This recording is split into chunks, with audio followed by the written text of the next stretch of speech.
all of you in the room, particularly the young people in the room, for spending your day inside when you could be outside planting trees or just doing whatever it is that you want to be doing. That's part of like what started me as an activist at an age about your age.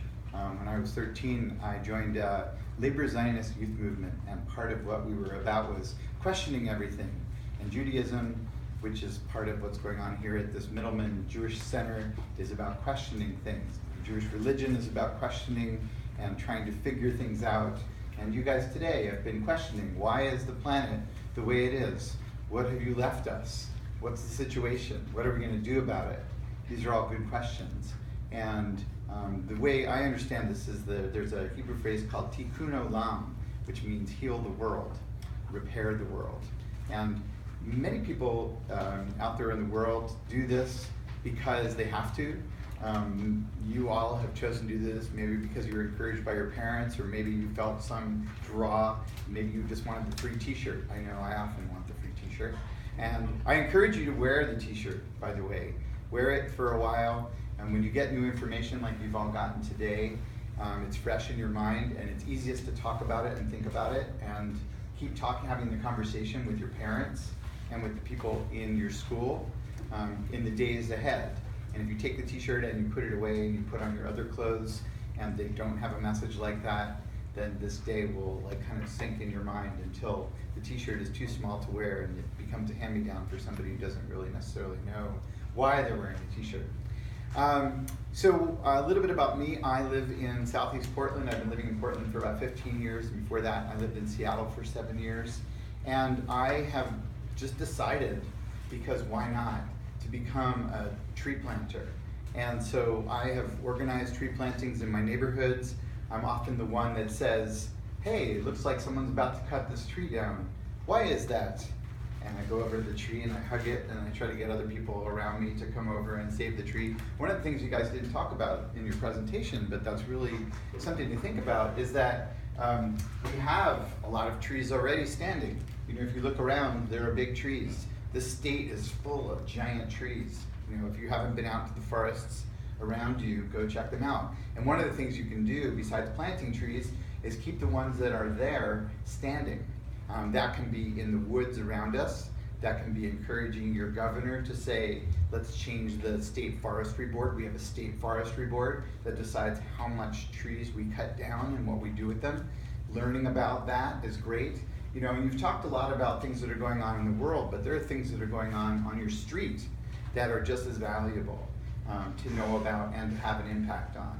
So sometimes thinking about the whole world can be overwhelming. I work with groups on population issues and how many people do we have on the planet. That number keeps growing, and what can we do about it? And eventually you feel a little overwhelmed. The same thing can be said for looking at the world and the amount of trees and planting thousands or millions of trees. It's like, oh my God, I don't have the energy for all of that. But you can easily figure out what you can do on a local level, and you can have energy for that, even if it's just questioning what's going on around you. You know, why are we driving to this thing? Why don't we bike? Why am I getting new clothes all the time? Why aren't we going to Goodwill?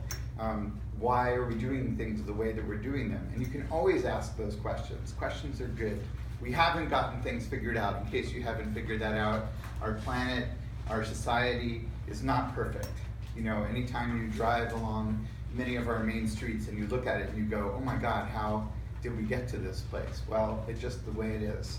So that's something to think about. Another thing that I thought to mention to you, can you throw me an apple?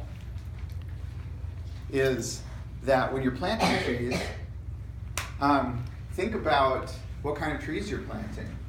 You can also have some impact on this. You know, if you live in a property that has space for trees, these things grow really, really well here, as do other fruits, apricots and quince and persimmons.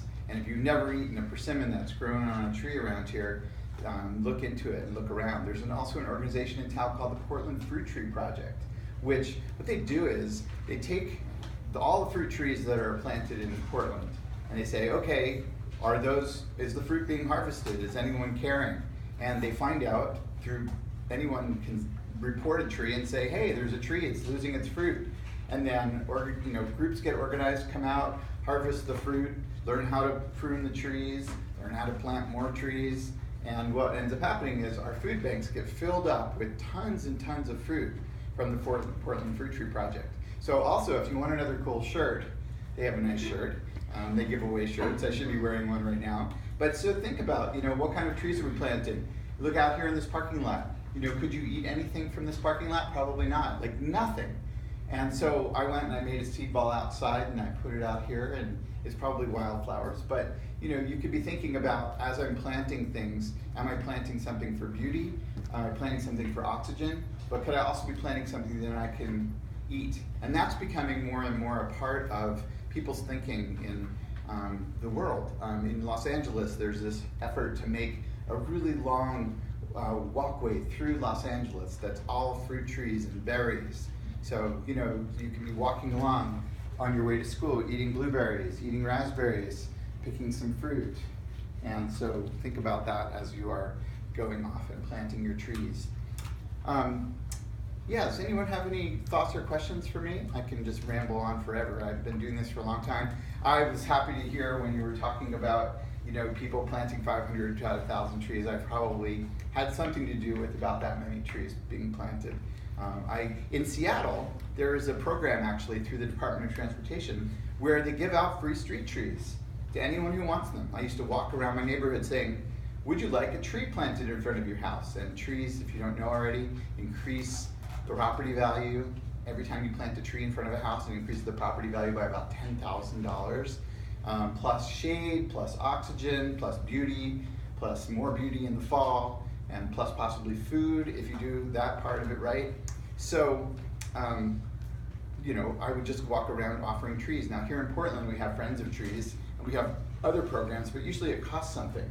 But it's really worth it. So, those are some things to think about getting involved in as well on the local level. And then if you want to stop trees from getting cut down, there's a great organization called Bark that's nearby that you can learn about. And the cool thing that they do is they take you out into the woods to go and see land that is filled with giant trees that are possibly going to get cut down, and then you learn how to protect the trees, why the trees are being cut down, what's growing around them, all the animals that are benefiting from the trees being there.